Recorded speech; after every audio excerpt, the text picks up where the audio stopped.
Witch versus Witch. The Ice Age Sea, the Frozen Plains, the Witch of Refraction versus the Witch of Resonance. Episode 9. The world was one great transparent prison. In a distant future where the boundary between sky and sea had vanished, all the Earth's warmth had cooled away, leaving nothing behind but an endless expanse of ice. This place was called the Glass Sea. The ice beneath one's feet was so clear and transparent that, thousands of meters below, one could see clean into the abyssal darkness where grotesque fish swam slowly through the dark. At the deepest point of this frigid world, sealed within a massive diamond crystal that had frozen while still holding onto its primordial warmth, a man slept. He was the last remaining seed to carry pure warmth before humanity's extinction. To the witches of this frozen world, he was no ordinary man. He was a hearth that would never grow cold, the one and only treasure that could carry their lives forward. Atop this ice sheet, smooth as glass, two witches stood facing one another. One was the Witch of Light, Witch of Refraction, whose body radiated a dazzling brilliance. The other was the Witch of Sound, Witch of Resonance, listening intently with an expression cold as ice. The Witch of Light moved first. The instant she took a single step, an unbelievable sight unfolded across the transparent sheet of ice. As if stepping into a hall of mirrors, tens of thousands of identical copies of the Witch of Light appeared all at once. It was an illusion, born of the clear ice acting as an enormous lens, duplicating her image endlessly. There was no way to tell, by sight alone, which was real and which was fake. The entire ice sheet was her stage, and every place light reflected became a hiding spot for her. As the Witch of Light snapped her fingers, the faint sunlight lingering in the air struck the ice's surface and began bending in grotesque directions. Tens of thousands of fake witches moved in unison, closing in to surround the Witch of Sound. It was no simple movement. It was a dizzying sleight of hand, deceiving the eyes and warping the very space around them. But the Witch of Sound did not panic. She simply, quietly, closed her eyes. Everything visible to the eye was, after all, nothing but a trick woven from false light. Instead, she gently rested the tip of a slender finger on the cold ice sheet. What she trusted was not the dazzling light, but the honest tremor that traveled through the solid mass of the ice. TK. The Witch of Sound tapped the ice sheet very lightly with her fingernail. It was a small sound, like a droplet falling on ice, but within the flawless, solid ice of the Glass Sea, that vibration spread in every direction faster than a bullet. The faint tremor passed straight through the tens of thousands of false illusions the Witch of Light had created.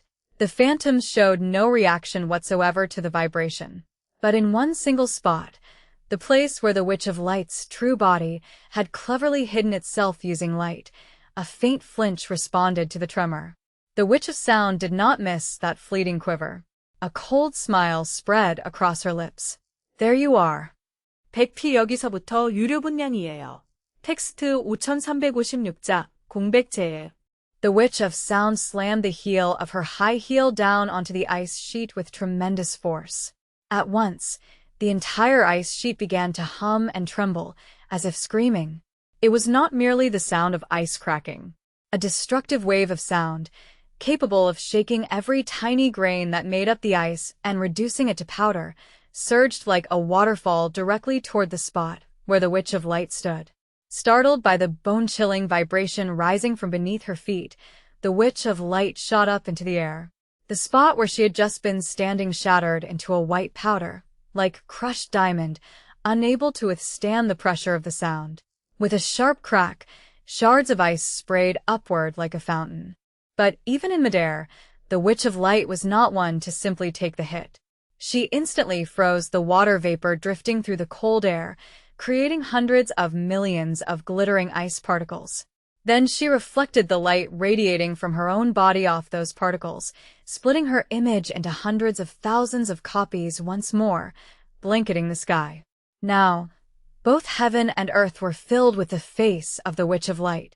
Floating in midair, the Witch of Light extended her hand and fired tens of thousands of arrows of light. The beams, made even hotter by reflecting off the ice particles, slashed across the ice sheet like lasers. Red lines were drawn chaotically across the transparent ice, and wherever the light touched, the ice instantly melted and evaporated, sending up white steam that filled the battlefield like fog. Even with her vision obscured, the Witch of Sound remained at ease. She instead turned this thick fog into her own weapon. As her lips parted and she began humming a very low, majestic tune, every droplet of water suspended in the fog began trembling in perfect time with her voice. The scorching arrows of light fired by the Witch of Light struck the vibrating wall of fog and shattered powerlessly. The light was pushed back and scattered by the waves of sound, and the heat was cooled by the vibration. Now, the Witch of Sound began to play the ice sheet like a massive instrument. Every time she struck the ice with her palm, along with a great booming drumbeat, pillars of ice surged upward like whales, riding the waves of sound. The rising pillars of ice bared sharp teeth toward the Witch of Light, floating in the air. The battle escalated toward its climax. Growing desperate, the Witch of Light decided to make use of the diamond crystal trapping the man far below, at the bottom of the abyss. She focused all of her light onto that crystal. As the crystal, submerged in darkness, received the light, it began shining as brilliantly as the sun, and its dazzling reflected glow shot up through the ice, blinding the Witch of Sound.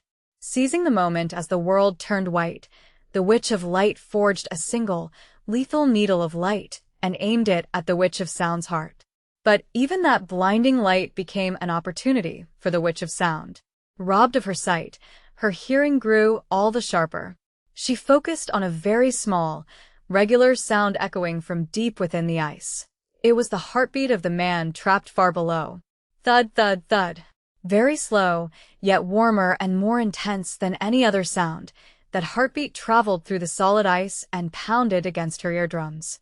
The Witch of Sound perfectly matched her power to the rhythm of that man's heartbeat. Can you hear it? The warm sound of this man's heart, the very thing you want so desperately. Placing both hands on the ice sheet, the Witch of Sound triggered the greatest resonance in the world, matched perfectly to the rhythm of the man's heartbeat. It was not merely a loud noise.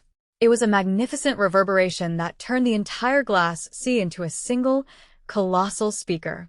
A massive vibration, now one with the man's heartbeat, shook the ice sheet into a frenzy. The tens of thousands of dazzling false forms the Witch of Light had so painstakingly crafted flickered weakly before this enormous vibration, then vanished like smoke. The path along which the light had traveled was completely warped by the pressure of the sound, and the Witch of Light's true body, floating in the air, plummeted to the ground, her limbs paralyzed by agony from the ice's tremor. The surface of the ice sheet began cracking apart in grotesque patterns. Sound had taken on a visible form, staining the battlefield the color of blood. In a final act of desperation, the Witch of Light tried to turn her entire body into light and flee, but the destructive dissonance released by the Witch of Sound forcibly tore apart every single particle that made up her body. Instead of scattering away as beautiful dust of light, the Witch of Light's body was crushed flat beneath the sound's crushing pressure onto the ice floor below, meeting a wretched end. In the end, the victor of this tenacious and dazzling chase was sound. The Witch of Sound stepped coldly onto the traces left behind by the fallen Witch of Light. Instead of singing in celebration of her victory, she whispered quietly toward the deep ice beneath her feet. At her call, the man's diamond crystal, submerged thousands of meters below in the abyss, slowly, very slowly, began rising up through the ice sheet. The instant the crystal broke through the surface of the ice, radiating a resplendent light, an eerily complete silence fell over the once thundering battlefield. With trembling hands, the Witch of Sound carefully caressed the face of the man trapped within the crystal. A faint, warm vibration flowing from her fingertips gently melted the crystal's hard shell. At last, the man, waking from a long, thousand-year winter's sleep, collapsed into the witch's arms, still carrying his warmth. The victorious witch pressed her ear to his chest with satisfaction, confirming the sound of the heartbeat she had wanted so badly. Thud, thud. Thud, thud. Now, across this vast, cold glass sea, only the low, victorious hum she sang and the steady heartbeat of the man in her arms echoed coldly through the air. The age of deceiving people with light was over, and now the cold queen who ruled over every sound in the world had become the sole master of this frozen sea. Cradling the man in her arms, she slowly began walking toward her cold castle, blanketed in ice. Her shadow, cast across the ice, stretched long, all the way to the ends of the earth.